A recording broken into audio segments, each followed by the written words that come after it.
Yeah, we'll just use one phone. All right, so we'll put that there. And,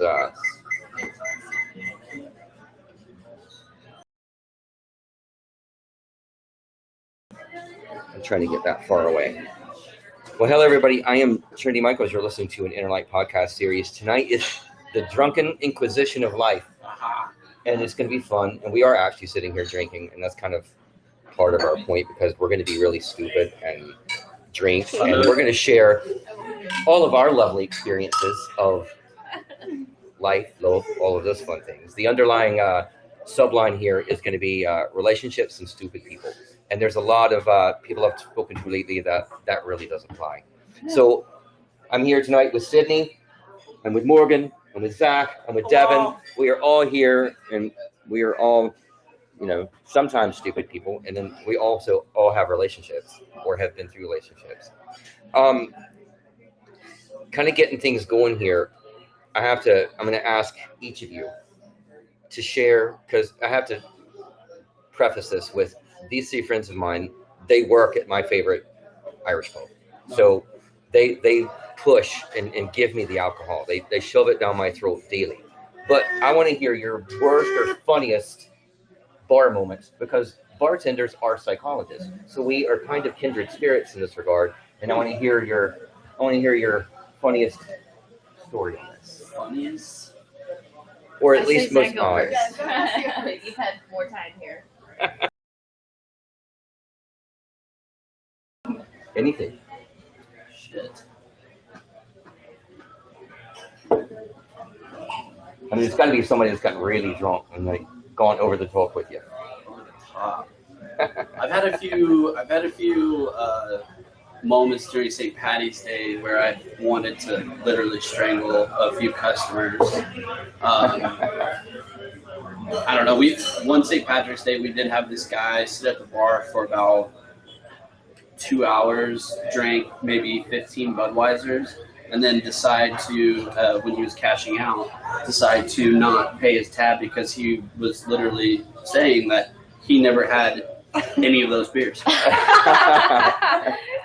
Didn't have any of them. Not a single one.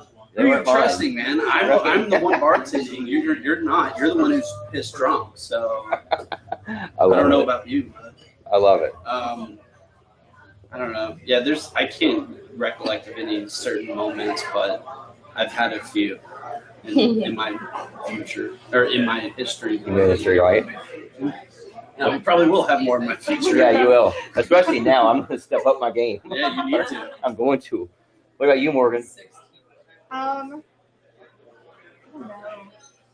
Yeah. I feel like there's been a lot of crazy things that have happened here. Yeah. Right.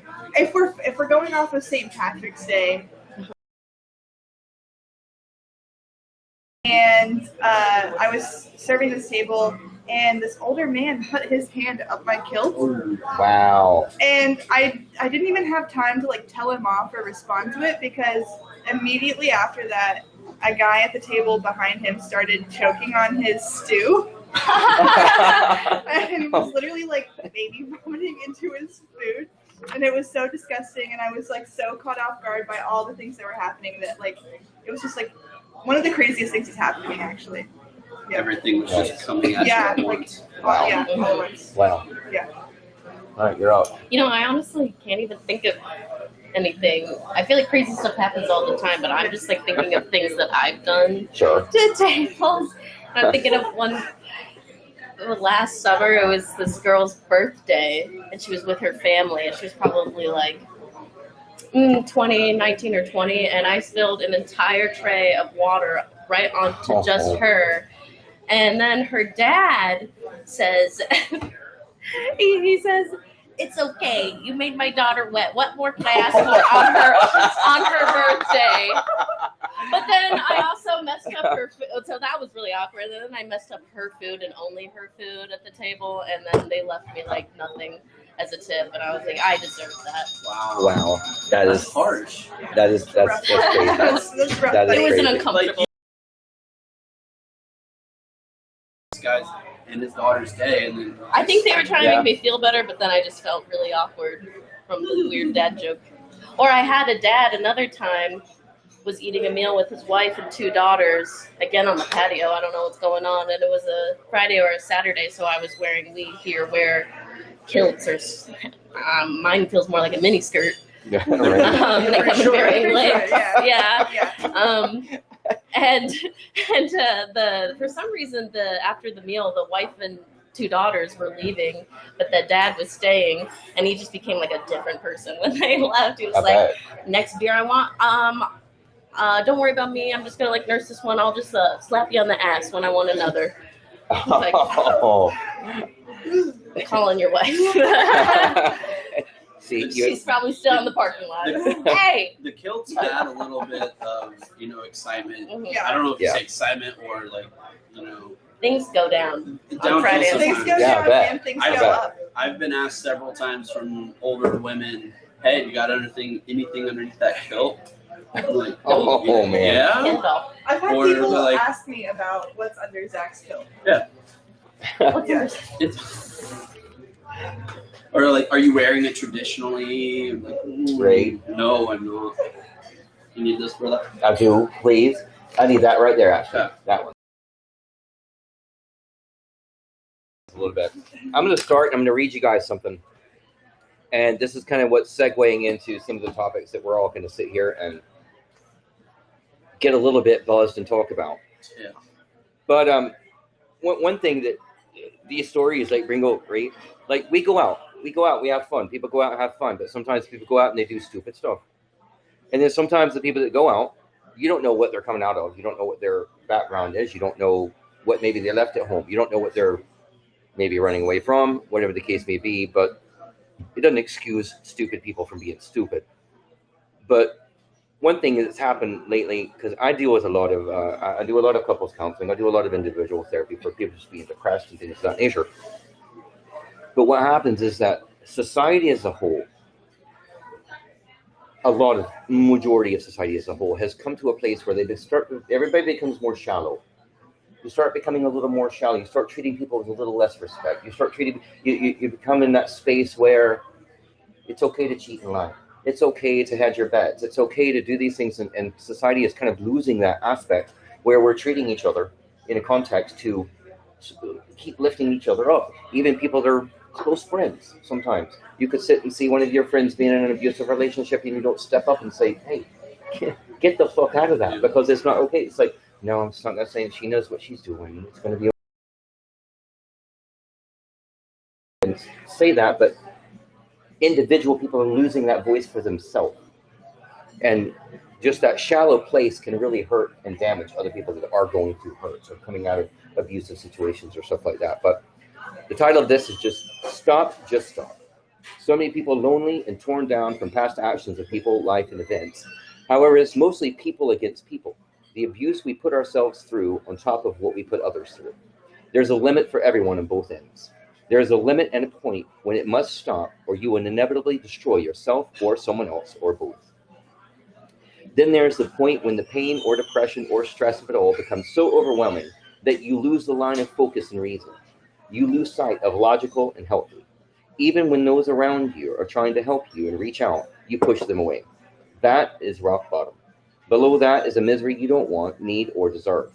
So stop, breathe, make a new plan if the current one isn't working. Change your atmosphere. If the story of your life has turned from a fairy tale to a horror novel, rip that fucking book apart and start with some brand new paper and some new ink and start writing some beautiful new chapters, because there is a beautiful story inside every fucking one of us. That is kind of the underlying, which kind of goes into some of the other topics that we're going to talk about. And some of those, and what we're going to start with first, is a big one. But before we do that, I'm going to demand that my swallows. I mean, I'm drinking whiskey, but okay. Hey, I didn't ask you which juice you were picking, buddy. Okay, that was your poison's your own.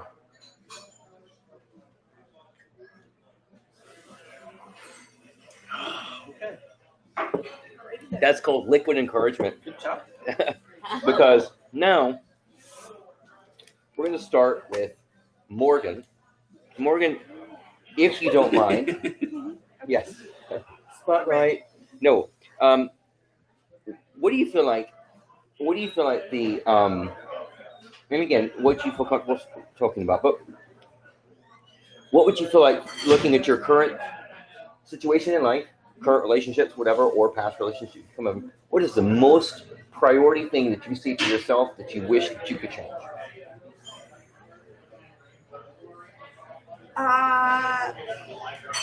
So I did a lot of reflecting on this before we met today because I wanted to like make it meaningful. I also met with my therapist this morning and we talked about it. There you go. And so I feel like my like next step for like evolution as a human being, as a person, like what's the next biggest part on my journey, deals a lot with like picking myself over specifically like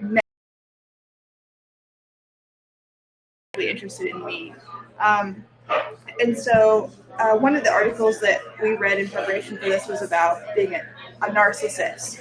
And so my dad is like narcissistic, probably to the point of a personality disorder. Okay. And as a result of that, I have like a blind spot to that in my life because I'm used to this kind of like dysfunctional behavior being the norm. And so in my real life, I don't recognize the paler versions of that. And so I broke up with my ex-boyfriend about 5 or 6 months ago. And like reflecting on that relationship since then, I've been able to see some things that I couldn't see while I was in the relationship that I felt like, you know, were a result of these blind spots that I had because of my dad. And so like right now, I feel like the thing that's helping me get through that, get past that, and be able to have like healthy romantic relationships has been like consistently choosing myself to make myself a priority, to treat myself how I want others to treat me, in order to be able to attract the right type of person in my life. It's like the thing that they say you gotta love yourself before you can love someone else. Exactly. Right. Yeah, and it's Right. like the golden rule flipped around. Not treat others how you want to be treated, but treat yourself how you want others to treat you. Yeah. Absolutely. And that's like a be like, no, you have to, what are your intentions here?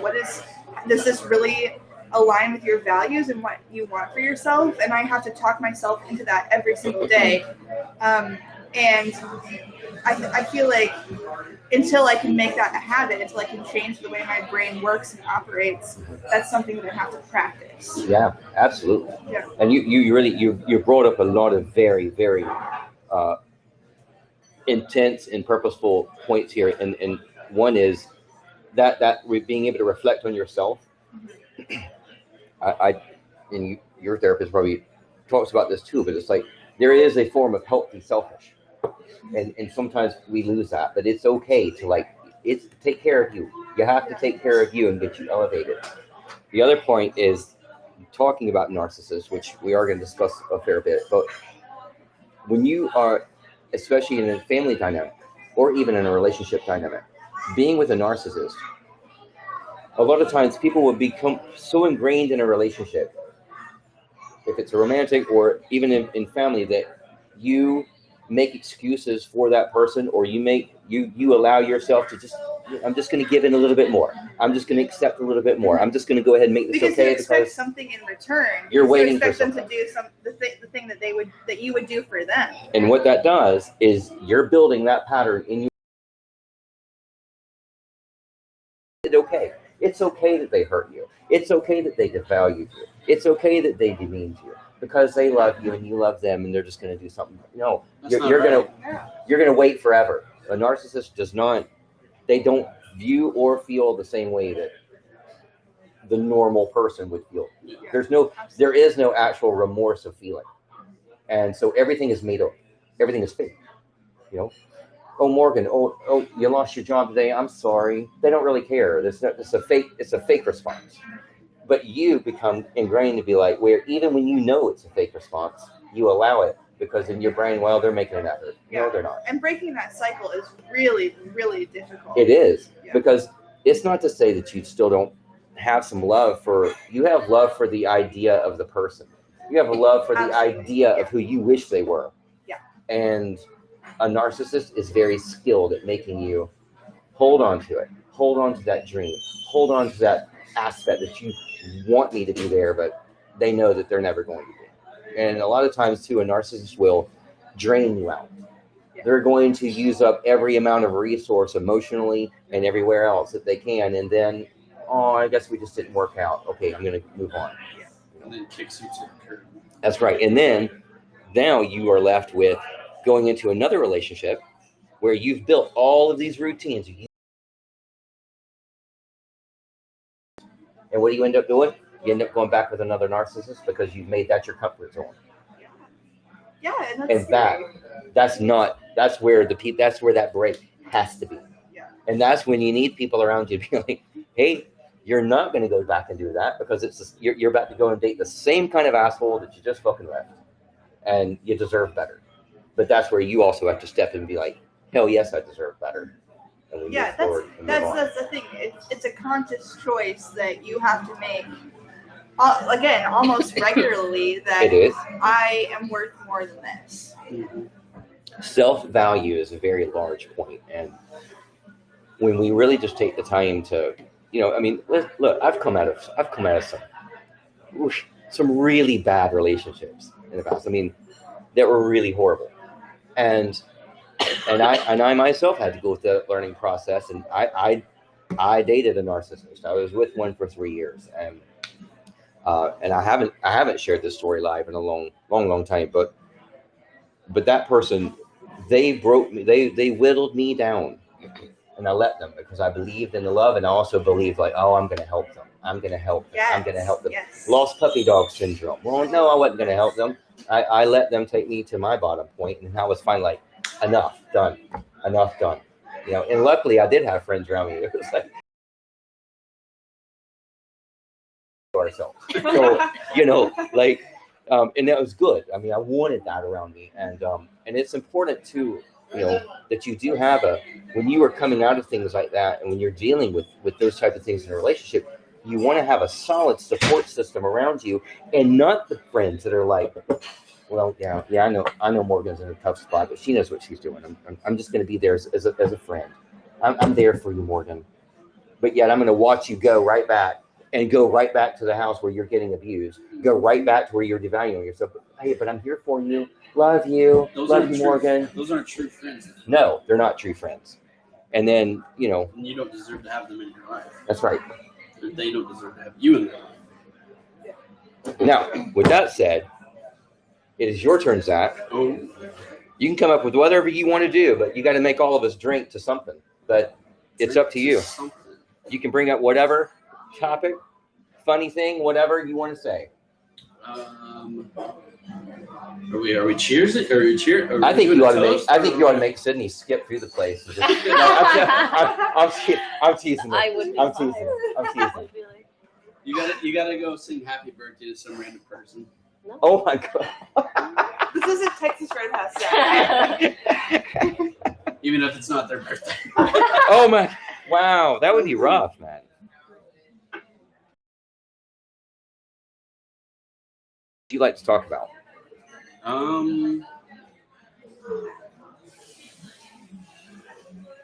don't know. I feel like, and it just so happens that I brought my girlfriend here with me today. Zach did. Devin, say hello to everyone.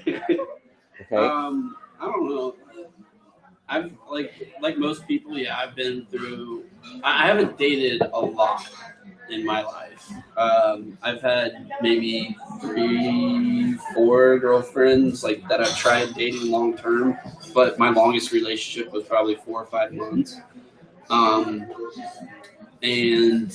dude, does Zach come with a manual? Like, hey, I don't know if you're gonna make it through to the warranty period, but yeah. Read the fine print, okay? I love you. I'm rooting for you, sweetheart, but I don't know. I've had a couple. Two of my relationships ago, she was a crazy bitch, and it took me maybe 2 or 3 months to actually figure this out, and that was kind of way too long.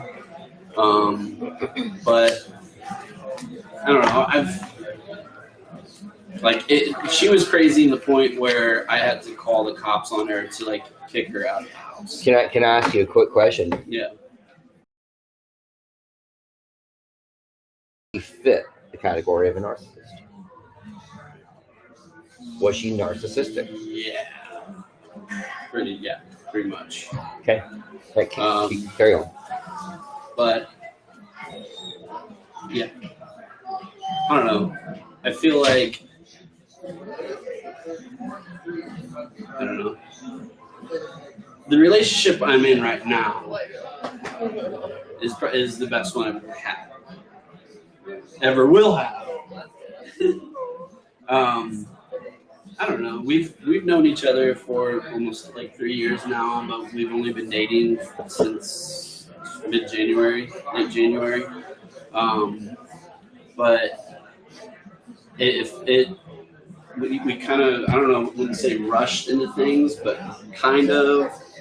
But things are going very well, and I feel like we both are very happy with each other. And Now, if you don't mind, I'm going to jump in and ask a quick question here.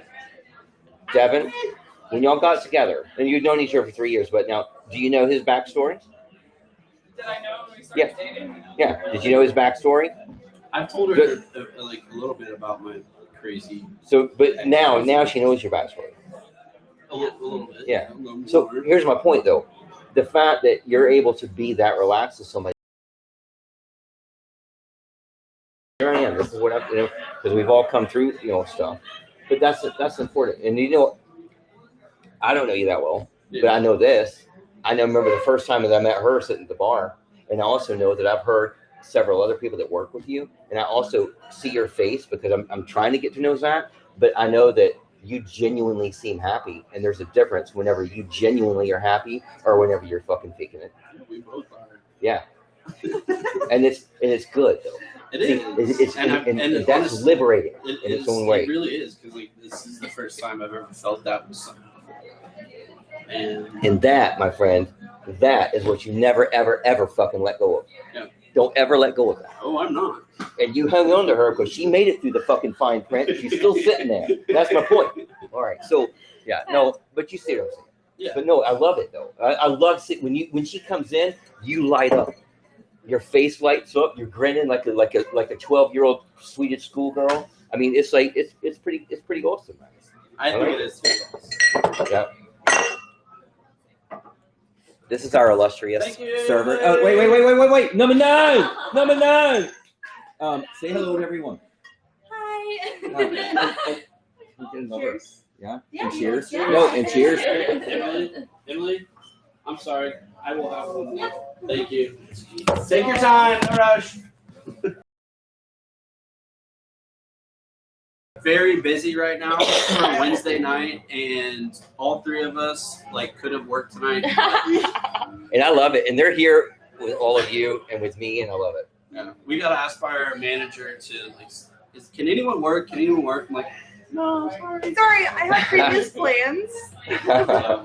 Well, okay, so I'm going to take where you just went, okay?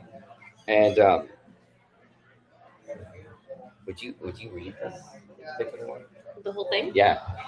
This is we're going to do this because then I'm going to have you tie in your own contribute into this, and then I would like to share something with you if you're comfortable. Okay. So this is about emotional abuse, which ties into everything we've been talking about. Take it away. The reality of emotional abuse. It can happen to anyone, that's right. Anyone can become emotionally abusive in an intimate relationship. The path to emotional abuse begins at the point where resentment starts to outweigh compassion. Resentment is a predominant emotional state in our age of entitlement. Because we perceive ourselves to have more of a right to feel good than previous generations, it follows that those around us have an obligation to make us feel good. Resentment is a misguided attempt to transfer pain to someone else, specifically the shame of failure to feel good, i.e. to create more value, meaning, and purpose in our lives. Blaming this poor failure on someone else justifies a sense of self-righteousness, makes us feel more powerful, but the temporary empowerment comes at the cost of making an enemy of the beloved.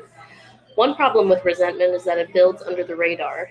By the time you're aware you are resentful, it has reached an advanced stage. You don't realize how much it has taken over your life until, or through a therapy or some life-changing event, you become more compassionate and look back on the years you've wasted being resentful. Eventually, with deep regret, you realize the pain you have suffered and the harm you have inflicted due to resentment. Because resentment makes you feel like a victim, it feels like someone else is controlling your thoughts, feelings, and behavior. It comes with a built-in retaliation impulse. If you're resentful, you are probably in some way emotionally abusive to the people you love. You have devalued, demeaned, sought to control or manipulate, and deliberately hurt the feelings of loved ones. But you've been so focused on what you don't like about their behavior that you haven't noticed what you don't like about your own. You probably have not grasped that resentment has made you into someone you are not. Here's how to tell if you are an emotionally abusive man or woman. Or a man. Does it feel like your wife or girlfriend pushes your buttons? Does she have a way of putting you in a bad mood? Are there times when you don't want to speak to her or be around her? Do you feel like you overlook a lot or swallow a lot until you can't stand it anymore? Does she frequently do things the wrong way? Can you be having a nice time and then out of nowhere she says or does something or unpleasant evening? Does it feel like you have to criticize her for not being more efficient, more reliable, or a better person? Does it feel like she makes you yell or makes you yell or shut down when you really don't want to raise your voice or be in a bad mood at all? Do you treat her in ways you couldn't have imagined when you first started loving her? If you answered yes to any of the above, here's some things that your wife or girlfriend probably says about you. He's so moody. He doesn't see or hear me. I feel like I'm his possession. I can't be myself. I have to think, feel, and behave the way he wants. Nothing I do is good enough. I feel like I'm walking on eggshells. And for a woman, do you sometimes make your man feel like a failure as a provider, partner, parent, or lover? Do you feel like you have to tell him the same thing over and over? Does he tell you that you sometimes yell and scream or lash out at him? Do your girlfriends ever remark that you might treat him badly? Do you automatically blame him when things go wrong? Do you resort to name-calling, swearing at him, or putting him down? Do you demean or belittle him in front of other people or your children? Do you threaten to take his children away so he will never see them? Are you often jealous and want to know where he is at all times? Would your family and friends be surprised to know how you treat him behind closed doors? If you answered yes to any of the above, here are some things that your husband or boyfriend probably says about you. She's a nag. She's so moody. She's so unpleasant to be around. I want her to leave me alone. Nothing I do. And the way out, self-compassion. Self-compassion begins with greater sensitivity to the resentment that causes emotional abuse. It is sympathy for the perceived hurt or loss of self-value that causes resentment. Most importantly, it includes the motivation to heal and improve. Since the experience of resentment rarely improves anything and never heals the hurt that caused it, most resentment and acts of abuse are failures of self-compassion. As we develop more self-compassion, we are motivated less by temporary feelings and more by our deepest values. As a result, we automatically become more compassionate to the people we love. The key to a successful relationship is maintaining a sometimes delicate balance between self-compassion and compassion for loved ones. Be happy and healthy, my friends. Now, with that, all right, what does that say? Bravo, by the way. Yeah. Yes, you did very well with Excellent this reading. orator. What could you pull from that you could sense relates to things that maybe you've come out of in your past and where you're trying to go in your current and future in regard to yourself and relationships? In other words, is there anything in that that you could see as being kind of a learning aspect or something that you're working on now? Well,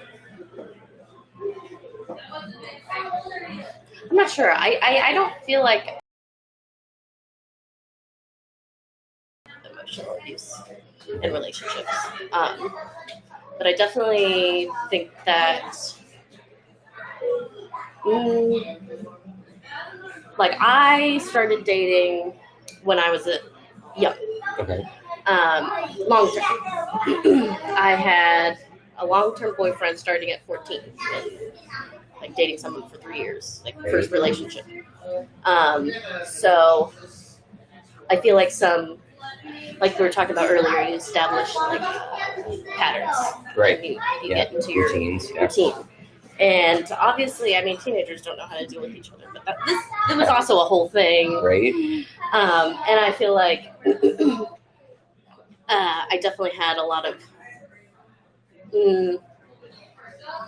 I didn't have a lot of ways to deal with issues in a relationship. So then when I started maturing, went off to college, I felt like first relationship in college, definitely, I think that I definitely wasn't treating myself with self-compassion and therefore taking it out in that relationship.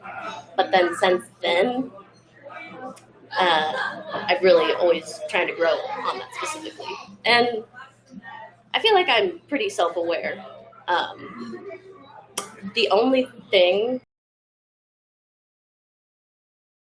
kind of a whole other topic, is that and I know this about myself, I'll be the first to admit that any kind of relationship trouble I have is a lot of times to do with the fact that I am really good at getting into relationships, but not so good at being in them. And so sometimes I'll find myself with someone who I think if I just would have given some time, I wouldn't have been happy with. Like I would have realized sooner that I wasn't going to be happy with. And so then I will get into that cycle of maybe not treating them as good as I want to because I'm unhappy. Okay. And so sometimes I feel like I'm unintentionally emotionally abusing someone to get myself out. To get out. Yes. Right. Okay.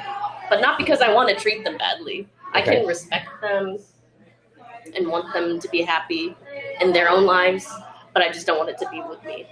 So now, do you feel though? Okay, so do you feel though that approach you're taking that? In other words, let me think of how I want to say this. That was a lot. I'm sorry. No, and it was good. No, because you touched on a lot of good points here.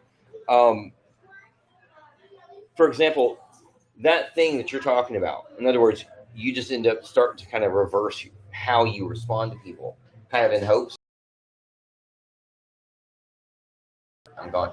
I always want it to be the other person. Okay.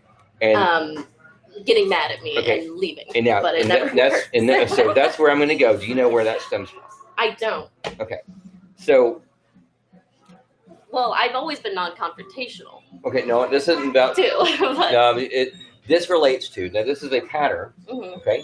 A routine of people that have come through things in their life or situations that were emotionally tragic that they never resolved, and it can stem and create that pattern to where now all of a sudden, no, you don't want to be the one. Just let it be them, because as long as you're just like, you're going to be somewhat nice, but I'm not giving you what you do. You probably deserve somebody better. You just, you know what I mean? But at the same token, you're still going to do the same pattern to be you the best way you can. Okay. Yeah. All right. But that does usually stem from things that are unresolved. I say that because that's what stems from a lot of us. That we've come through situations, bad relationships, whatever the case may be, that we never resolved it up in our mind. We never resolved it truly in ourselves. And so we're trying to band-aid it. We're band-aiding ourselves basically to go from relationship to relationship to relationship, but we're never actually fixing the core problem so that we don't ever have to band-aid again. And then you wouldn't be in that situation. Nobody would. We would be able to approach things differently. Emotionally abusing somebody else. You don't want to be in a situation where anybody's emotionally abusing you. You see? But we have to come to that place where we're able to take the band-aids off of ourselves, fix the wounds from whenever, fix the dynamic of how we process and deal with things, and then grow from that point. You know? And that's where a lot of people fail. Like a lot of people that continue to, like, for example, you hear the stories all the time of women that are getting abused or even physically abused in their relationships, and they just won't leave the person. They just keep going back. Well, that's because of that cycle. They've never been able to be pulled out of that long enough to fix it and mend it and grow past it. You know? And that's just one of those processes, and it can be something minor and it can be something major. It's the same mental process of just like being able to like step outside of the situation, fix it, and then and make a different path, make a new path. Can I say something though? Please do. Even though that is a pattern that I see, that's not necessarily the only kind of relationship I get in, because I mentioned that I feel like I'm really good at getting into relationships. Right. Yeah, not so much keeping them. So I've had quite a few boyfriends, is what I'm trying to say. Right. But it hasn't always been like that.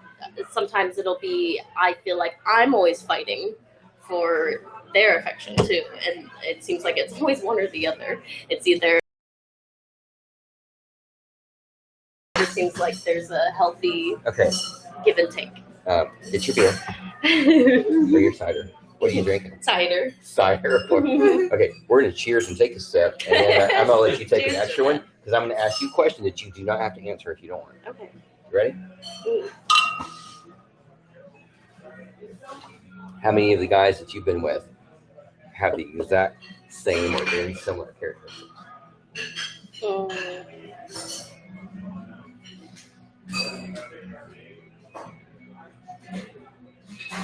I'd say 2 in one way and 3 in another. 3 in one way Okay. and 2 in the other way. Okay, fair enough. Maureen, what do you take from all this? How could you relate to any of this so far with you and your situation or your past? Relationship-wise. Yeah, well, I would just like to say that Sydney is like one of my best friends. Okay. She is like one of the coolest people I've ever met, and I just really want the best for her. And I really enjoy like in like a weird way. I enjoy like watching her like work out some of these things and talk about some of these things because we've had conversations like this before, and I do want to be the kind of friend who is like, girl, this is not healthy. Journey she's on, like I want to be supportive of that. And That's awesome. yeah, I'm just glad that you're like talking about it, like sussing those things out. Yeah, I'm just glad you're getting drunk. and talking about it. we haven't been drunk together in a long Yeah. time. Yeah. So This is a different Really kind of like talking I that know. doesn't. And I love, and I yeah, love that we this. usually have This is with what each I'm. other. And This, I enjoy good. it. Yeah. So I don't know. When we in terms of like the emotional abuse thing, that the article that Sydney read, Mhm. I did identify with that a little bit. So my last boyfriend, I was in a relationship with for 2.5 years. We met when he was studying abroad at my university here in town. He's from Ireland originally, and so we were in a long distance relationship for most of the time that we were together, for like 2.5 years. And the last time I saw him in real life in person was during like the COVID shutdown, the original COVID like quarantine period. And so he had come here to the US for his spring break. He was here for 2 weeks, and then like the big COVID shutdown happened. He was like, let's go. We changed his plane ticket, and we ended up spending 2 months together. And like at the time, I remember thinking that it was like the most fun I'd ever had. It was like special that we got to spend that much time together, and we were like staying in my little studio apartment, and it was just like happy days, you know. But I also think about the way I treated him during that time, and I think about that I wasn't always very nice, and like I think that part of that was like me personally as like an outlet for some of my anxiety about what was going on in the wider world, that I was like taking that out on him. I remember, this is so stupid, I remember him like taking notes for a class and using some of my colored pencils that I'd won in like in like an art contest in high school. And I was like, you can't touch my colored pencils.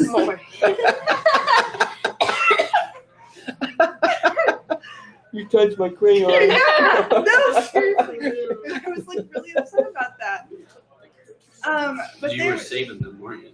I was saving them. I was going to use them for something special. But like looking back on that time, I was really frustrated with him. I was so frustrated because, like, so much of our relationship would be perfect. And he had a lot of his own shit going on, and I turned into his girlfriend and mother and therapist for 2.5 years. And I was very resentful of that. And I because I thought maybe that he would see the light, or maybe he would get mad at me, and then it wouldn't be so difficult to break up with him. And What was it you wanted him to change? that's a difficult question to answer. To grow up, or I wanted him to grow up. Yeah. Okay. He was a man child. So it was a maturity thing. It was a maturity. Okay. It was an emotional maturity thing. Okay. Because Okay. I feel like his dad lived in England. Mhm. He didn't grow up with his dad in his household. I feel like he didn't have like a positive role male influence in his life. And when I looked at the way he treated his mother and his sister, who he lived with, I saw like what my future with him was going to Okay. be like. Okay. That's okay. Yeah. Now I And understand. was it bad? Like, was it? he was so mean to his mom. So it was degrading, Yeah. degrading, He would devaluing. yell at her and Yeah. Yeah, that's Yeah. disrespectful. That you're like going through some stuff that she doesn't understand. She has her own dysfunctions Mhm. as an adult that she hasn't resolved. But you can't treat her like that. You know, they haven't done anything to like intentionally and maliciously harm you. Yeah. And so I guess I don't know where I was going with that. Well, you answered and you just shared a lot. Yeah. You want him to grow up. I wanted him to grow up. Yeah.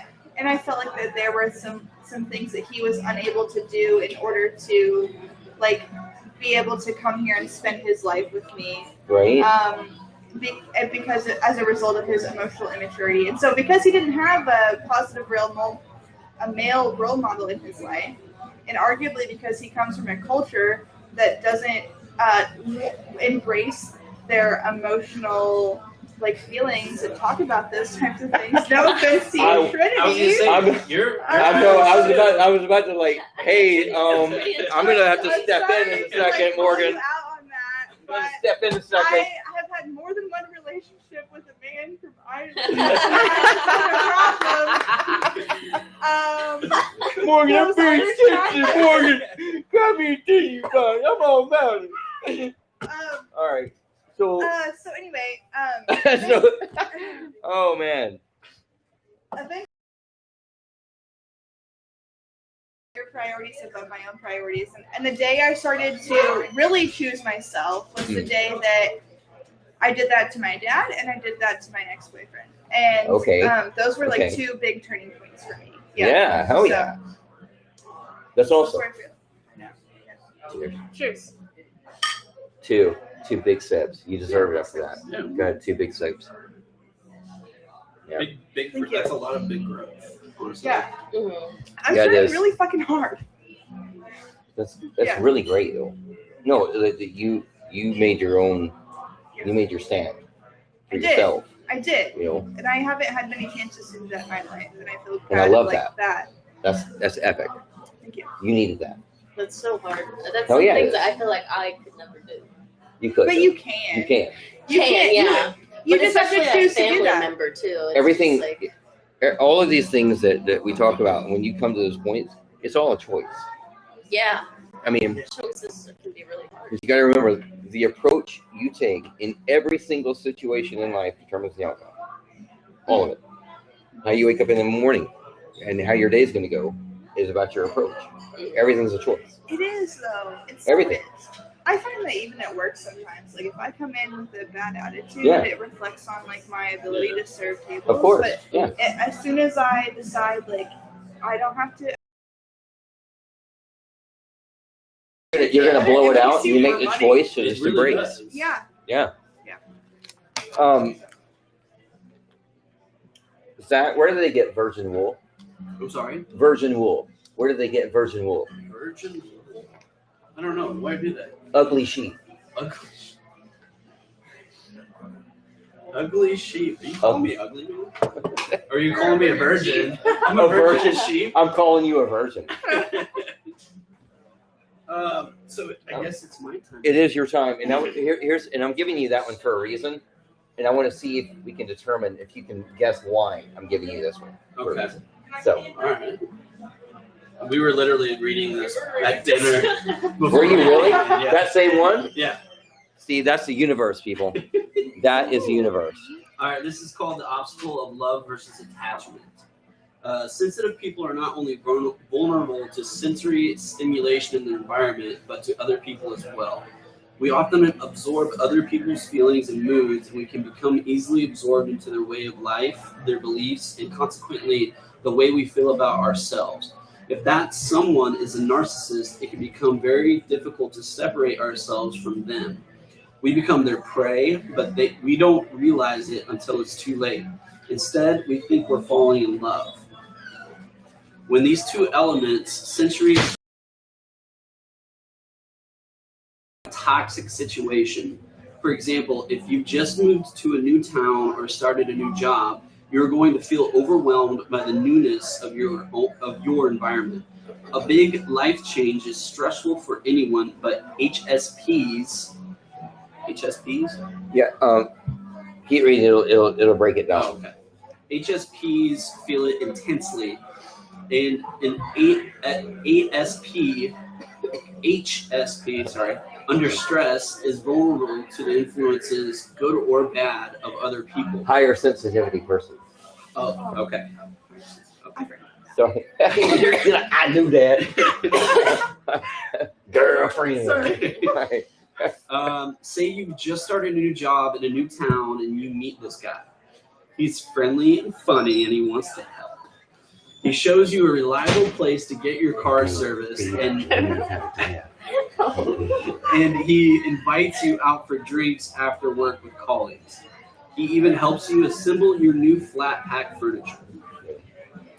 He provides all the help and companionship you could ever want, and more importantly, that you need. He also makes you laugh, tells you how great you are, how he's been waiting for you all of his life. You feel appreciated, flattered, relieved to have found someone you can rely on, and you feel loved.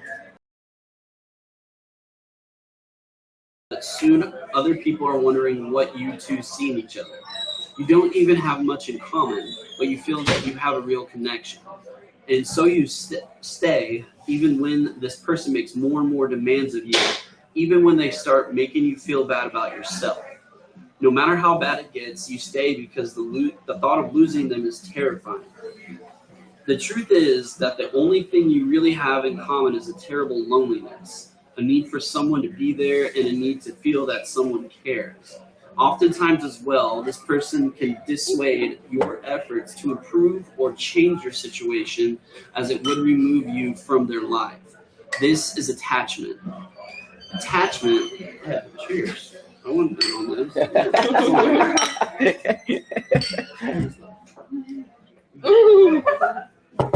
She does that all the time. Attachment is a need for someone to fill a void in your life or in your self-esteem. When you feel that you are alone and cannot rely on yourself, someone will come along and you will feel that they are at a port in the storm, someone to talk to, someone to help you, someone to hold you, someone to hang on to. Love is not a need. Love is not demanding or desperate.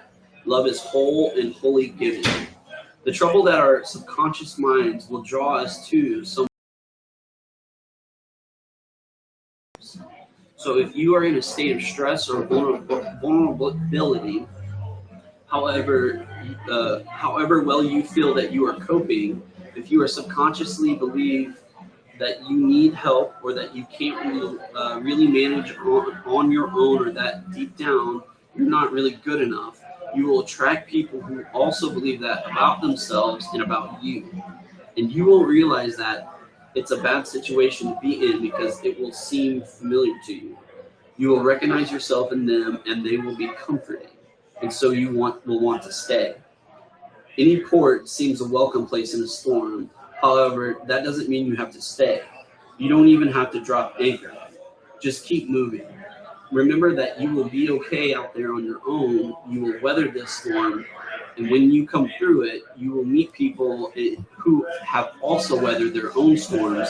And then you can face life together, knowing you found someone you can truly count on and truly love. And someone who truly loves you. Amen, brother. Amen. I haven't done that since high school. Fuck. Yeah, that person's name is Steven, and he has an IKEA membership. Okay. So, Yeah. Yeah, true. so what do you take from that, man? Um, I mean, like, how can you apply that to, like, a life practice?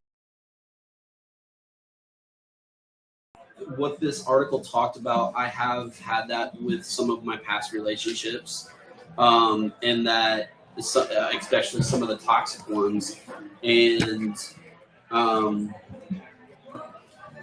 it was, I guess in my mind, I didn't realize that I shouldn't be in those relationships because I was wanting to put and give all of my love and effort into them in that relationship when they weren't necessarily giving me their Anything back, right? Yeah. And that's look, man, it's important. And you know, one thing I'm going to say to you is that happiness and energy Yeah.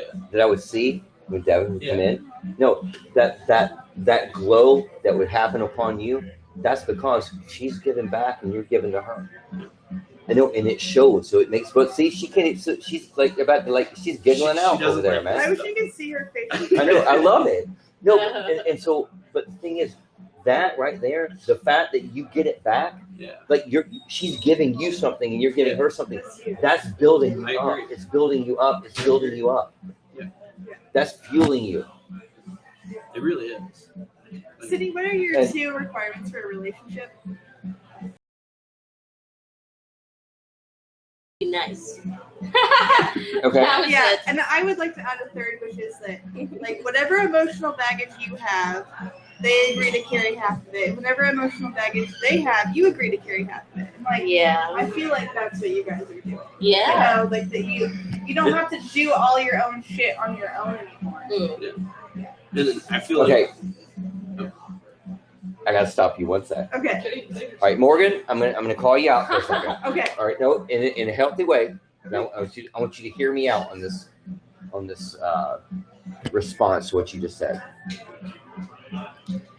When you get with somebody and you love them and they love you, right? Okay. Do they need to accept what you come out of? Yes.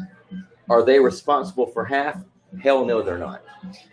You are responsible for your own history. You are responsible for what you come out of, and you are responsible for getting yourself to a position to decide and make that choice to get out of it. It is not up to them, and that is where a lot of people fail. It has no, because what happens is, okay, hey, I love you, Steven, and you have 50% of all the bullshit I've come through, and you're going to get 50% of mine. Love you, buddy. All right, guess what, though? He's like, dude, like, I love you. I want to be with you, but I don't understand this 50% because I didn't fucking live it. You did. Okay. There's nothing more frustrating when you're trying to get to know someone. So yeah, and I respect what you just said in the sense that, do they need to accept what you've come out of? Absolutely. But do they own any part of what you come out of? Fuck no. That is yours 100%.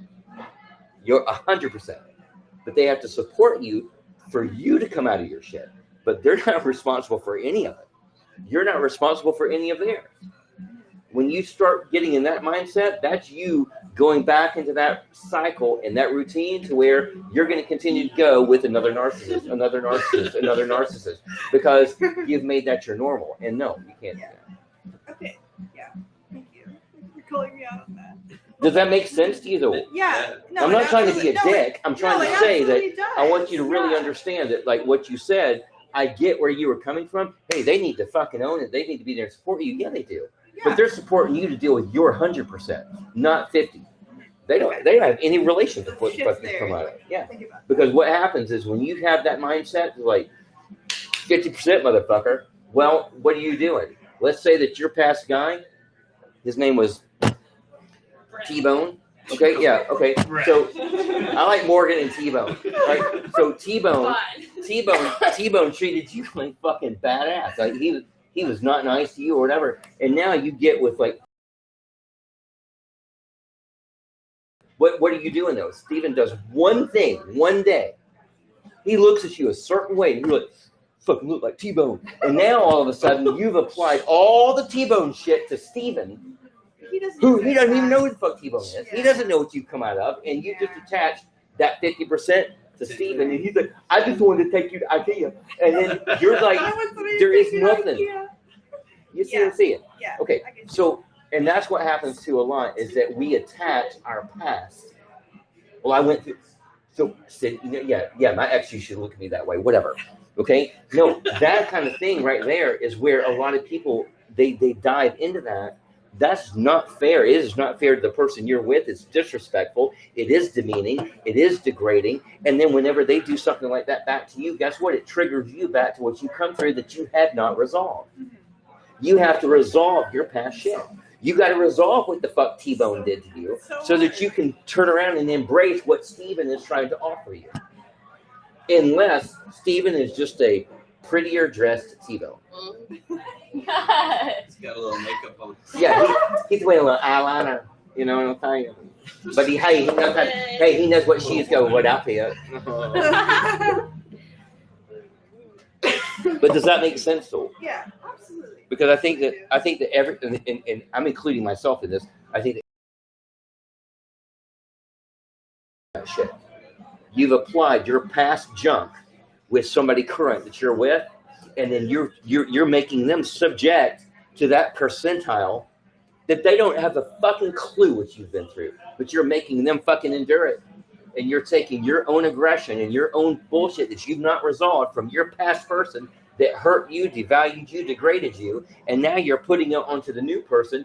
They're freaking out, and now you're in a fight, but you don't really understand what the fucking fight's about, and it's because they don't fucking understand where you're coming from. They didn't live your life. Right. They lived their life. Maybe they're coming out of the bullshit. And I say that because that was my situation. I came out of my own fucking bullshit. My person came out of their own bullshit. Well, I'm not going to trade up. This isn't like Friday show and tell. This is like, I have to deal with my shit. They deal with theirs, and we come together and support each other. But I'm not going to talk to my current person the way that I spoke to my ex. Yeah. That is stupid. Then I am an asshole. Fucking, I'll break up with myself. I mean, just no. That's not healthy. It's not right. And that is emotional abuse. That's what I was trying to see. That's where I was trying to go with the other thing. Emotional abuse happens in a lot of different ways that people don't understand. And when you're with a narcissist uses emotional abuse as their motherfucking gold Visa card. Emotional abuse can be demeaning you, degrading you, pulling you down. And you don't really Sydney might say, "Oh, I want to do blah blah blah blah blah." Why? You might know that. You're not gonna fucking you're not gonna get done. But whatever.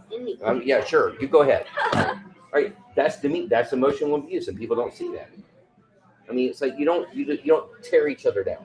You build each other up. And if there's ever any little fraction that somebody's tearing you down or bringing you down, I don't care how small, that is emotional abuse. Just the way it is, because there's a way to discuss that. Now I'm going to guess that you two lovebirds, that whenever you have a disagreement, you don't scream and say, "You fucking bitch," like that, right? No, you talk. You communicate. Yeah, we haven't even gotten the. You communicate, right? Really. So Devin, would you agree with that? Do y'all communicate?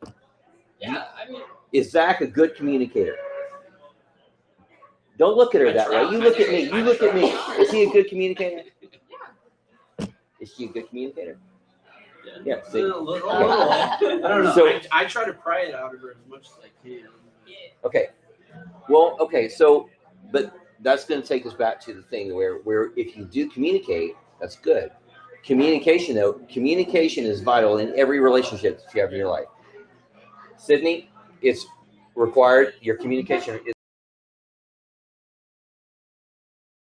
It's required in your relationship. It's required with family. If you don't communicate, nobody knows what the fuck you're thinking or feeling. You see what I'm saying? Therefore, that thing you said earlier, well, I just treat them more poorly and just hope that they leave. Well, that's you with a lack of communication. And when you have a lack of communication, that's going to make you build a very bad pattern that's going to come back on you one day. It's going to bite you in your ass, and I promise you that, as sure as I'm sitting here, because I've seen it happen over 25 years of clinical psychology. So here's what I'm telling you, is that I want you to be able to develop that place inside of you to where you're able to step up and be like, hey, Steven, I don't like your shoes, but I think you're a great person, but I need you to move on, okay? Like, you've got to learn how to step up and own your shit. Don't put it off on other people to fucking break your cycle. Well, sometimes the issue is that you could be afraid to hurt someone, which is true. I mean, it's always hard to like break up with someone. Okay. But sometimes I feel like I'll have an issue in a relationship, and it'll be something I know that they can't change. So I feel this conflicting feeling. Like, how do I tell them I don't like this thing about? Well, and where do you think that would come from? Communication. I know. Communication. And it would probably make them feel better than me just Sydney treating them like crap. I've never been with that's gonna put this color with white. I don't fucking like it. I don't understand what the fuck you were thinking whenever you dressed for this occasion. But I'm gonna have to listen. I wish you the very best. We gave it a shot. It didn't work. You don't clearly know how to manage your closet. So, listen, but I love you, and we're going to just be friends, and I'm going to move on. That's how it feels. Okay. But you don't do that. You leave people in the dark. Yeah. Okay. How would you feel if that happened to you? Bad. That's right. And also, you're not giving them the chance to fix it. Yes. Morgan, when you talk to me, you sound like, I don't know, you talk like with a lisp, like you're talking Argentinian or something, and I don't really know what to do with that. I want you to like learn to communicate better, okay? And and Zach, I get that you're trying to do the man beard thing, but I think you need to clean it up a little bit. I don't know, when you come to meet me for drinks, you're a little sloppy, dude. It used to be a lot worse. You're just a little sloppy. I'm just saying. I get it. Yeah. And Devin, you're pretty much perfect. If you get to see, you're building that pattern though, and this is what all of you have built that pattern in your past. All of you can share that concept. You all can, because when you deal with a narcissist, you build that because it's a self-preservation thing. Yeah. It is a defense mechanism that you're using for you, but yet you're not stepping up with your fucking sword and your shield being like, look, this is me. I need you to go that way, and here's why. Right? Own it. If you're so proud of you, me, I'm included in this. If you got to step up and say it. You got to step up and own your shit so that you can be in that position to where you take the Band-Aid off yourself, clean your wound, don't be a baby, own it up, fix it, grow up, so that then you move on to that healthy relationship where somebody respects you, loves you, supports you, like you two have. See, I'm glad you brought. I am too. I'm glad you brought her because y'all are like a good you example. A different perspective. Well, but that's the thing though, and this is where a lot of like people get to. Like, now this is a sad on psychology 25 years. How many? I'm gonna ask all three of you. Percentage wise, what's the percentage of women and the percentage of men that simply don't grasp the concept of fixing your situation and moving on? You think it's more the women or more the men? Devin, I want to go ahead. I want to know. What are you saying? Women. I would say women too. Yeah, I think women. Okay. What's your vote? For women, yeah. Okay, so everybody's saying women. Okay, now here's the funny part is about this is that everybody knows like women mature faster than men. Mm-hmm. In most situations, women's are considered smarter than men. Men are like your T-bones, hanging out in the bar, drinking beer. You purty girl, come by you Budweiser. All right, but the fact is that women tend to develop those routine patterns because it helps them navigate a system of control over what they've come out of. Does that make sense? Yeah, absolutely. I'm obviously asking just the women, Zach, so stop looking confused, man. I'm trying to All right, do you understand what I mean? So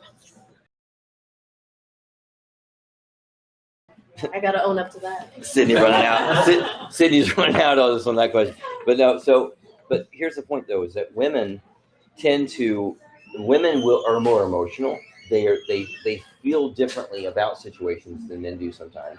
Not to say the men can't be sensitive, because men can. Oh, I'm very sensitive. She knows this. Yeah, and I am too. I'm a very sensitive. Yes, I'm very emotional. Absolutely. I'm all about bonbons in a tissue box. I'm just saying. But the point is that women tend to use that aspect against men. Before I met you. And that's the bad part. And well, can you expand on that a little Yeah. bit? Okay, so like women will utilize their aspect of they have knowledge of like the relationships they've been through. They know how to work their shit. They They're know how more to manipulate. self-reflective. They're more self-reflective, but they use that in a negative capacity because they're trying to control their landing point. And that's meaning that you're trying to control somebody even brand new that you're meeting that you don't know anything about them. And you're trying to navigate. You're trying to pilot that situation when you're not allowing the time for that new person to be their own person. That goes back to you're tying them to T-Bone, who treated you badly. You're tying them to something in your past. You're tying them to your father. You're tying them to whatever. More present in women than what men do. Men go opposite. Men will take their past hurts and tuck it, put it away. Put on my best shining army. Here she comes. Hey Sydney. Hey, can I buy you a drink? Okay. All right. Meanwhile, in my brain, I'm tucking away 10 years of a narcissist. I'm tucking away being devalued, demeaned, told I'm ugly, told I'm worthless, just dealing with fights every freaking night. Like, just the epitome. Like, I've been brought down to the epic bottom, and I'm finally out because my best friend told me to go back out and just take a shot. And now I'm out, and I'm like, hey, Sydney, can I buy you a beer? And she's like, oh, no. Right? All right. That cycle right there creates that thing. But it also comes from the fact that the women and the men aren't discussing the fact of where are you at in your process, and then they blend in the middle. Because women have become, and men too, but we have become manipulators of our own bullshit. We are manipulators of our own bullshit boat. And we've come at all this crap in our past, and we're the pilot. And whoever I'm letting on my boat, I'll decide. But what they're going to see on my boat, I will also decide. And if I don't like it, I'm going to throw your ass overboard, and I'm going to keep trucking my boat to bullshit. You got to go and dock it, get rid of it, burn it, get a new boat, set back out, and then you got something fresh and clean that you're working with, and that's where a lot of people fail. And I say that because I have dealt with a lot of women, a lot of men who've come through heartbreak and turmoil and just depression and destruction. And it's because, one, they may not have a support system around them. Two, maybe their family dynamic has fallen apart. Three, they're at their last hope of like, well, I am self-preserving. I am doing my self-defense. It's my defense mechanism, and I'm going to take care of me. But are you taking care of you? Are you doing the best? Are you doing the best for Sydney? Are you doing the best for Morgan? Are you doing the best for Zach? Are you doing the best for Devin? And when you are doing the best for you, meaning the approach you take in every situation determines the outcome. Do you know your approach 100%? Or are you still working those back end cards, trying to make a deal, trying to like spin shit? That's what most people do, and it hurts them. We are all human beings. We all have a heart. We all have a past. We all have problems we've been through. We have all had hurt relationships. We've all had those times when we've been hurt by our own insecurities from past bullshit that we've been through. But we also all still are human beings, and we all have a choice because we all have a brain. We all have logic. We all have all of those things. And if you build a bad routine towards getting to a different point in your future, you're going to continue to build that bad routine, and it's going to become epic.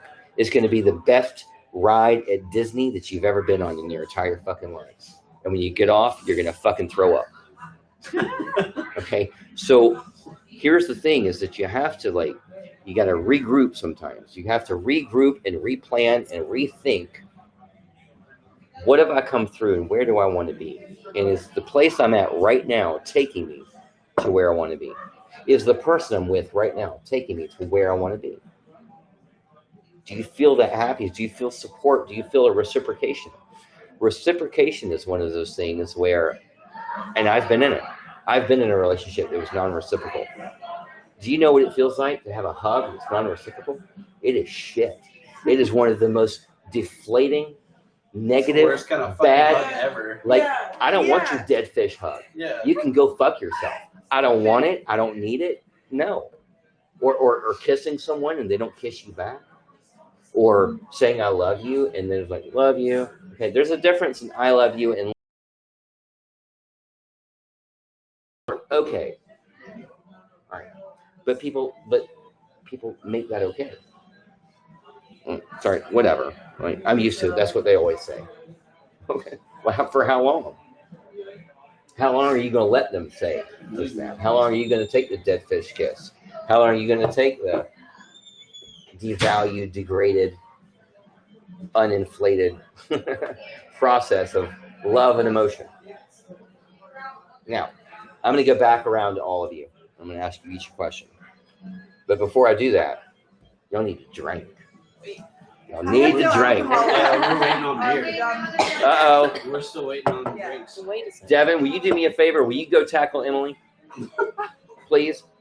She's currently She's busy. Oh, you're okay. She's Just doing have- something. She's doing so good. Yeah. Oh, I see it. Can't Coming follow her. on. All right. No. No, I don't know no. her, otherwise- I bet she'll be back in 2 minutes and 3. Yeah.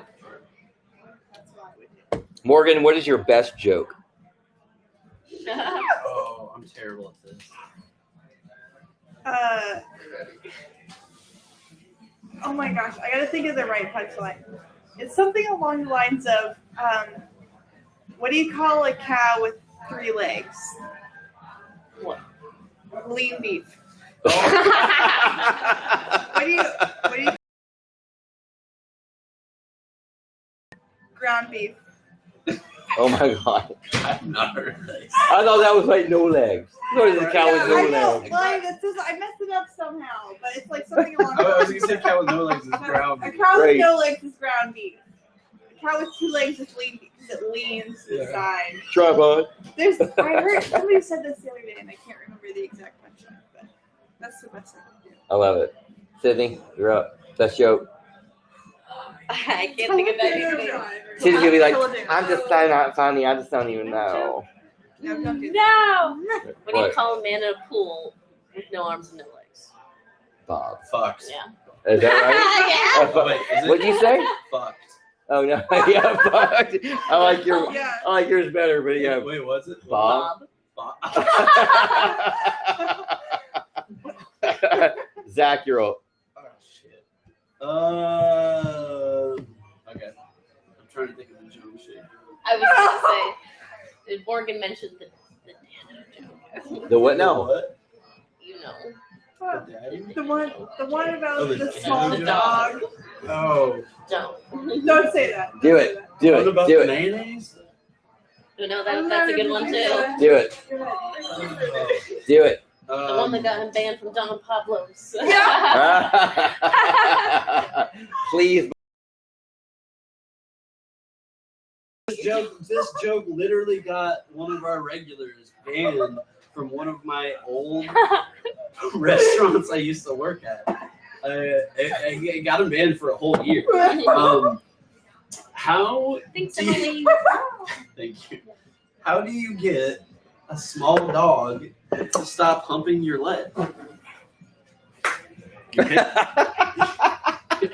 You. you pick him up and you suck its dick. It's Oh my bad. god. It's so It's terrible. Oh my god. I love it. I feel like the only reason I I love don't it. go anymore is because I've heard it so many times. So many So now I times. It's can like laugh. most of yeah. I hear it every 2 weeks. Every 2 weeks. Every 2 weeks? Probably It's just on the like most regular. of John Shade's jokes. You hear it. Right. He's this 84-year-old guy who comes in twice a day Literally twice a and day. will say the same jokes over and over again, and they're all very inappropriate.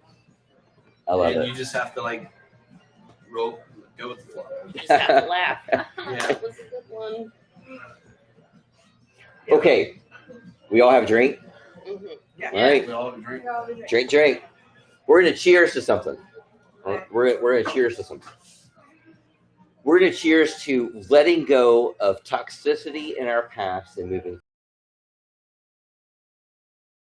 a new chapter for yourself, and not letting yourself repeat the same negative cycle that you've done in your past.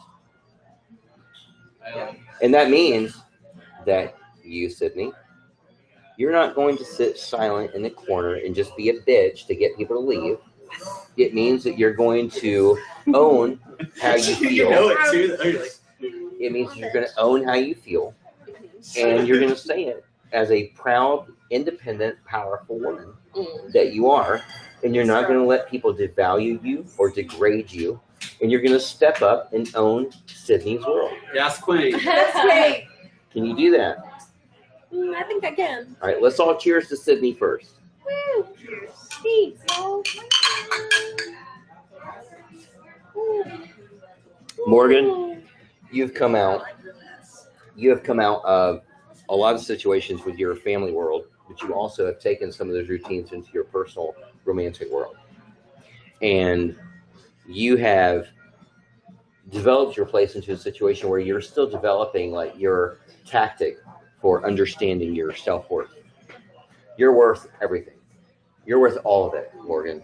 You're worth the beauty in the stars, man. And you need to never, ever let anybody treat you otherwise. And you also need to understand and put aside like worry about what you have grown up in with your family. In other words, because you got to start taking over you, and so that you're making your own family. You understand that? Yeah. Okay. But I want you to start letting go of your past. I want you to start making a new Morgan future. You got to start making a plan. And you're not going to deal with dick fucks that don't fucking respect you. You're not going to deal with people that devalue you or demean you. You're not going to deal with people that take advantage of you and hurt you because you deserve better. And you know it. And now you're going to own it. And you're going to choose your own approach and destination. Can you agree to that? I can, yeah. Let's say cheers to Morgan. Cheers. Yay. Like y'all are drinking. You might as well just cheers it up and drink because you know that you're drinking with me. Zach, Sir. you, my friend, Yeah. you've come through a lot of different bad situations in your past because you had your own security issues about yourself, and you also let women like tag on to that. But you're smart, and you got past it finally, and you made a choice. You did make a choice, and I see that you made a choice. And you're not going to let people piss on your fucking parade anymore, or piss on who you are as a man. And you finally found Devin. And Devin doesn't piss on you as a man. Unless it's like in behind closed. Yeah, never mind that one. Y'all respect each other. You found somebody that respects you, and you respect her. You've elevated past the bullshit that you've come out of in your past to elevate yourself to where you want to go in your future, and you both are taking each other together with each other. Because I haven't even gotten into your shit, Devin. But I'm just saying, you're like, hey. But no, here's the point, though. Here's what I do know. You two are, oh my God, you two are so made for each other, and y'all are helping each other so much, it shows. Like all three of us are ready to get tissue boxes and bonbons because it's so fucking sick watching you because of the fucking love and happiness that exudes when y'all look at each other. Tissue box and bonbons. But Zach, dude, here's to your new happy future and forward motion. All right? Cheers.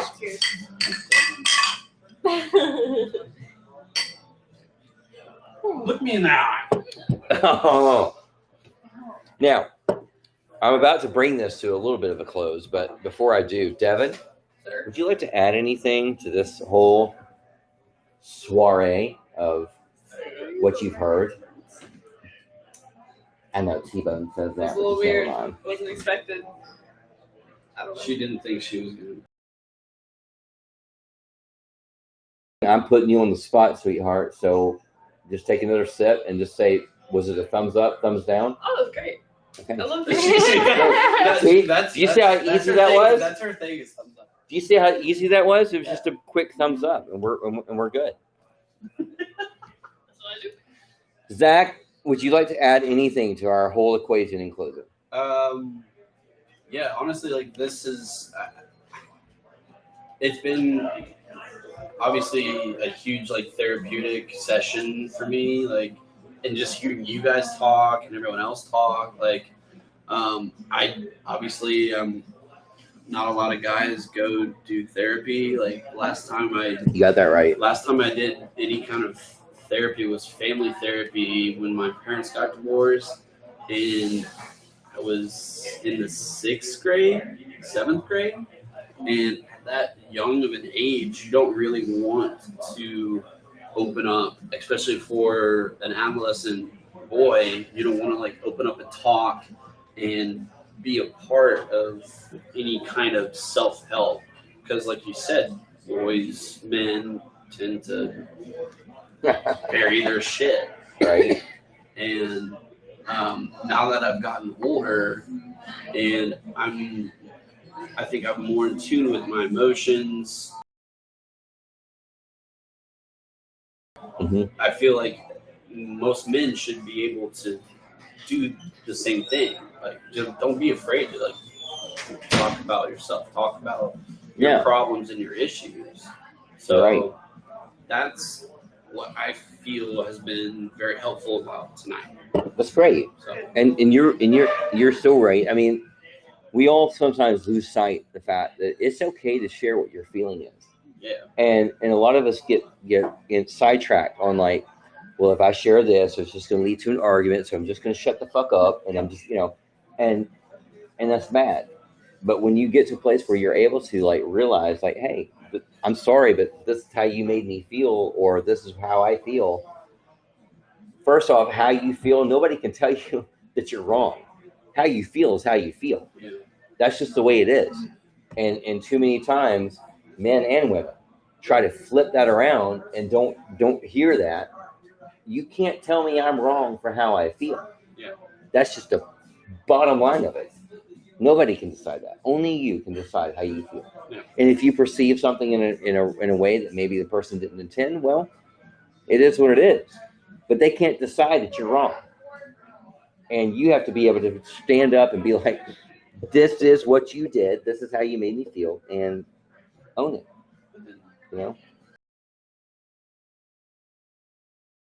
That's right.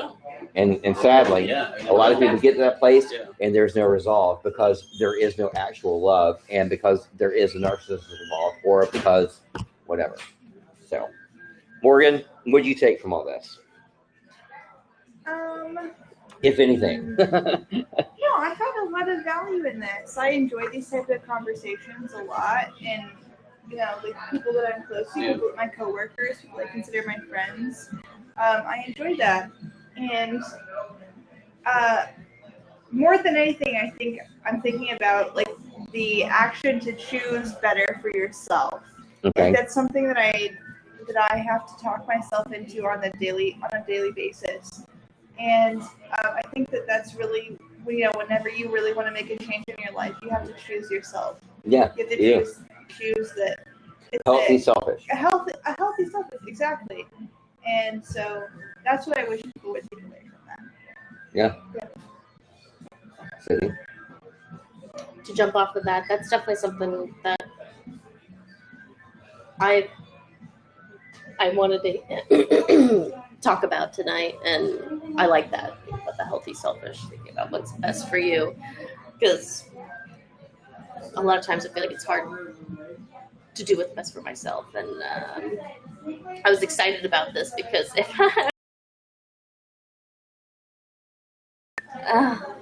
me in relationships, and I feel like there's always something. Okay. For me, it's always something. Like, I'm insecure about the fact that I think people think about me and they go, "Oh, Sydney, she's always got some crap going on." Oh my in God, her. that's Sydney. She's such drama. Oh my God. It's not true. But it always feels like there's always something going on in my love life, always some drama. Are you Jerry Springer season finale? All right. And so it's good to talk about what healthy patterns, what I should be seeing. Yeah. Because I'm always out there. Okay. I put myself out there, definitely. Someone who, an acquaintance of mine, even just a couple days ago, said, "Sydney, you always have a man." Okay. Well, in your life, you always do what you do. you always. It was more of her asking, how do you do it? And I go, I don't know. It's not as fun as you think. It means you always got someone who's stressing you out. Let me ask you. Brings up a very important thing, because I'm going to pause you. Oh, go ahead. I'm sorry. No. I was gonna be like, yeah. When's the last time you've been single? Okay, wait. I need you to pause this. Yeah. This is a point. This is a thing that I want to go into right now.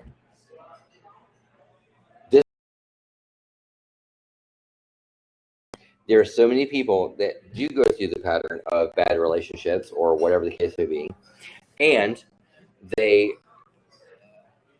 there's that self-mending thing of taking the Band-Aid off, resolving you, getting you onto the right track. Most people don't fucking do this shit. And the reason they don't do it, because they fear that point of being alone. They fear that point of not having somebody that's right there. And that is one of the most harmful, toxic mental spaces that people can get into, because I'm telling you this because I have dealt with it for 25 years. And I'm telling you that this is the place that I'm going to put all of you on the hot seat about. And I'm going to start with you, Zach. I want to know, just answer honest. What's the longest periods you've gone through in between relationships?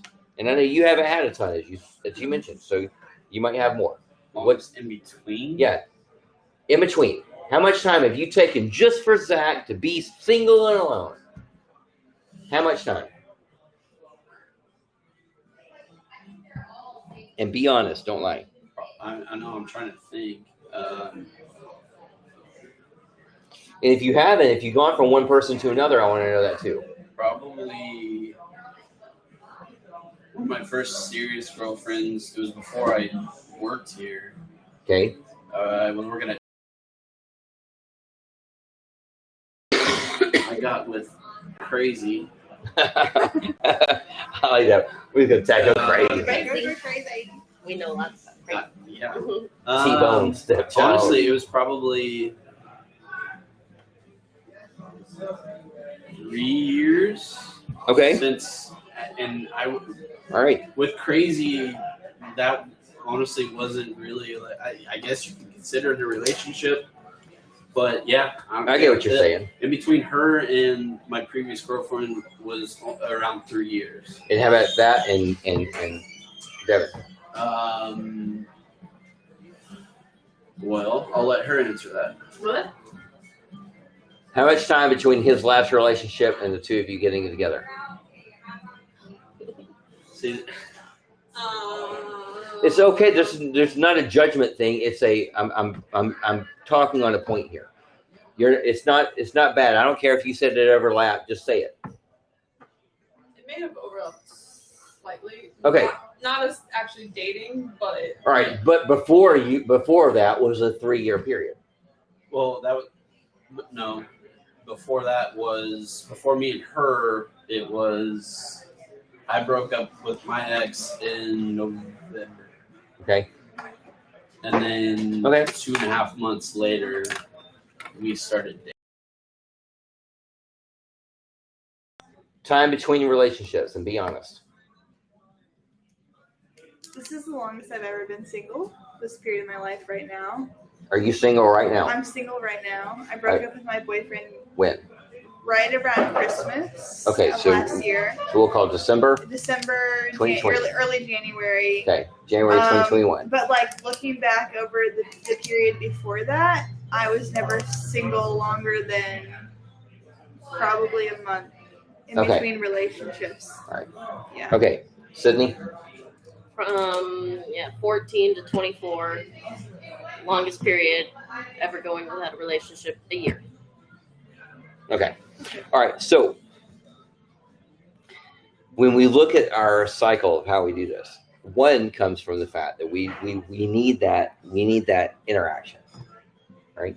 We want that relationship. We crave the mutual love, the mutual respect, the mutual doing things for each other. You know, having somebody to call your own and knowing that somebody gives a fuck about you. My longest was a year, right? And so I share this aspect. Okay. And it's unhealthy to not take time to sort who the fuck you are between shit with a narcissist, even more so. You gotta like stop. Like I don't give a fuck. I don't care how hot he is. I don't care how cute she is. It's like you gotta step the fuck back and be like, this is my time, this is me time, this is the me being selfish time. And most women definitely don't do that because what's he gonna look like? Oh, you're it. And oh my god, Sydney's like that's weird. Okay, and it's like no, but you have to stop and take time for you to develop who you are, that you've come out of all this bullshit that you've come out of, in order to plant who the fuck you're going to be in the future. I mean, all of us. Zach, Morgan, Devin, Sydney, me, all of us. We have to plan and develop past the bullshit. And that's this part that most people skip. That's what's kept me in business for 25 years. Is because people don't. Just me. I'm sorry? Yeah. No, you're right. No, You're I'm right, just you're saying, right. dude. For sure. Yeah. I'm being honest. Yeah. Like, I'm just saying, like, because people, like, look, It's like people. Don't nobody change. wants to be alone. Nobody wants to feel unloved. Yeah. Nobody wants to feel degraded. Nobody wants to be devalued. Nobody wants to be demeaned. Nobody wants to feel like they've come out of, like, oh my God, my last relationship fucking almost killed me. And they're finally taking that first step out there and asking somebody out or asking somebody, you know, hey, how you doing? Can I buy you a drink? And you are coming out of like T-Bone land, maybe. And you're just like, dude, you need to back the fuck up. Okay. Oh, no. And then all of a sudden, though, this guy has just developed a whole nother layer to his fucking dynamic. Do you follow me? That's not to say that women or men shouldn't be like careful about what the fuck they do. They should. But at the same token, you got to understand that we are all human beings and we are all people and we are all coming through the same fucked up past. And I'm sorry, but I don't care who you talk to. If I sat down right now and said, Emily, can you tell me about your history with relationships? She's going to have a nightmare story, and I guarantee it. I guarantee it on the rest of my beer. I guarantee it that she's going to say, dude, I have dated some fucking epic fucknuts that treated me badly, that hurt me, that devalued me, that degraded me, that made me feel less than, and I am still in the process of recovering from that motherfucking asshole. Am I right or am I wrong? You're right. That's the point, though. You have to reach the place where you decide, I'm ready to mend myself from side that I am worth more, and I'm worth 100%, and that relates to all of you. We are all worth 100%. Every single person on this planet is worth more than what you think, and that's just a fact. Would you want to add anything into that? I don't know. I'm just getting distracted by my girlfriend.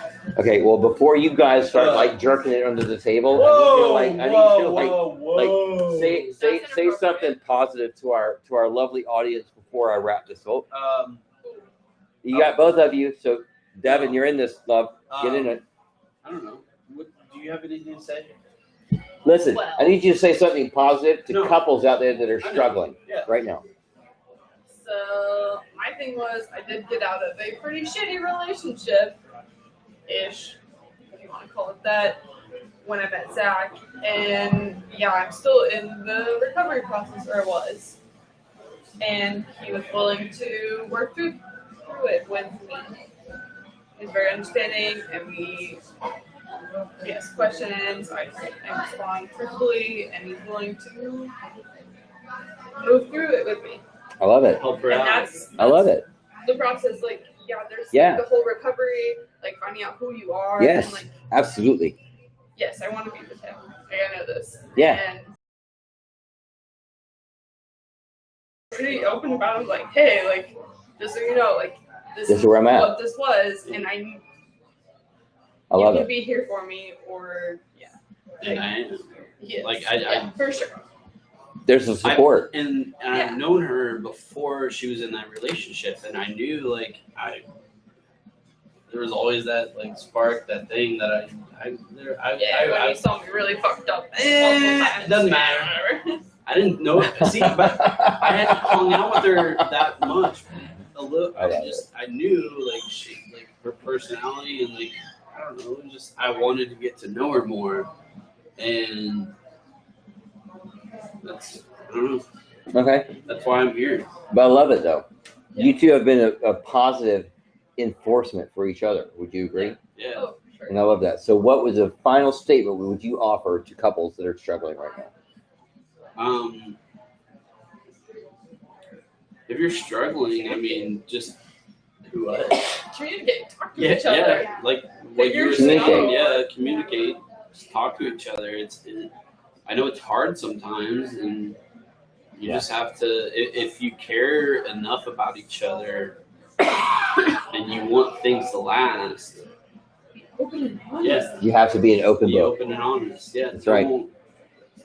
If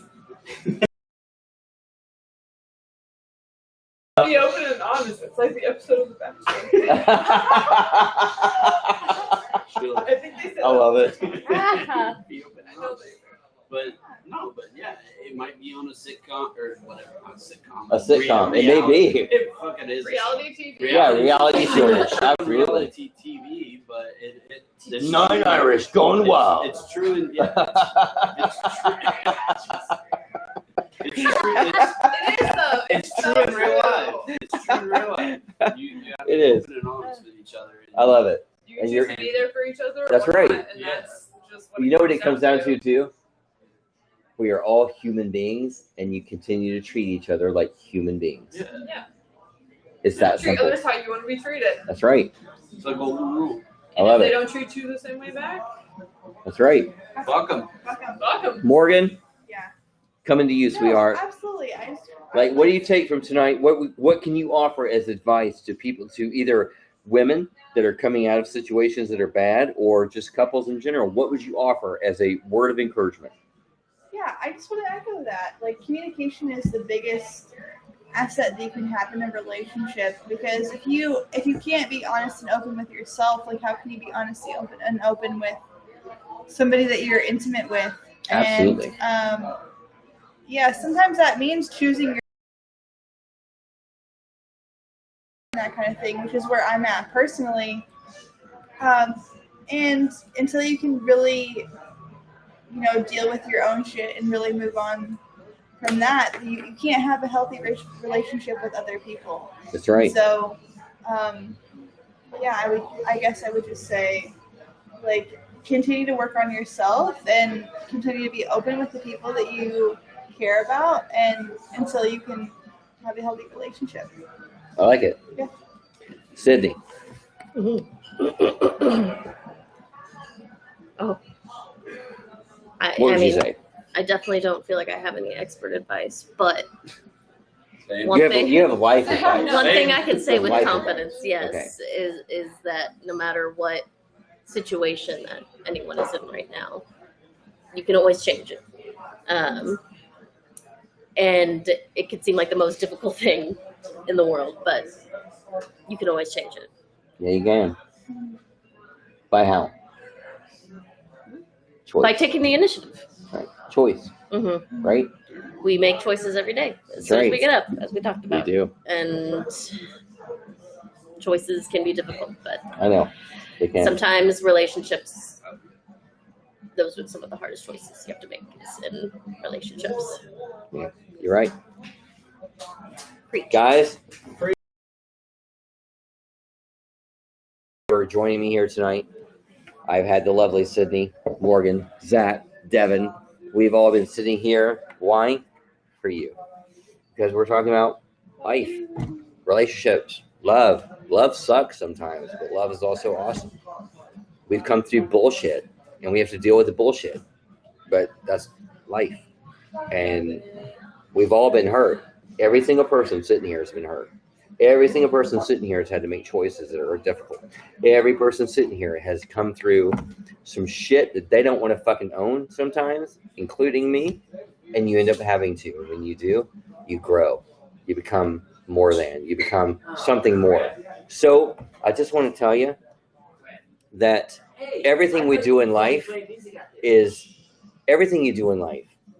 really does come down to approach. And the approach you take in every situation determines the outcome. And Jerry, what I want to do is like, well, I've been sitting here. We've been shooting this podcast right here at O'Brien's 9 Irish Brothers, and I have Mr. Jerry right there, Jerry Bryan, and I am so fucking happy. Damn night, too. I love it. I love this place. This is where we've been. If you're out local,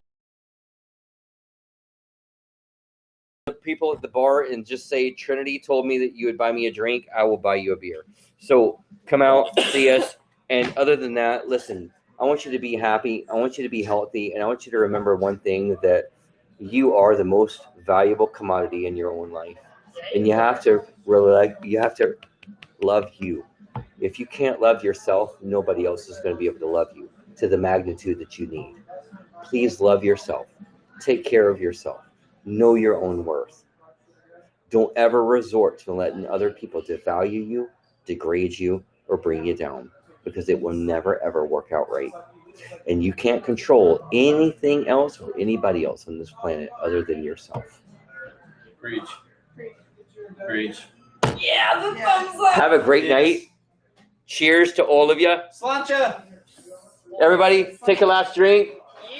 Cheers to good health, good happiness, and good love all around. We love you, and good night. Good night. I'll drink to that. Not the good night part. Yeah. He's got 3 bottles of wine. Triple fit.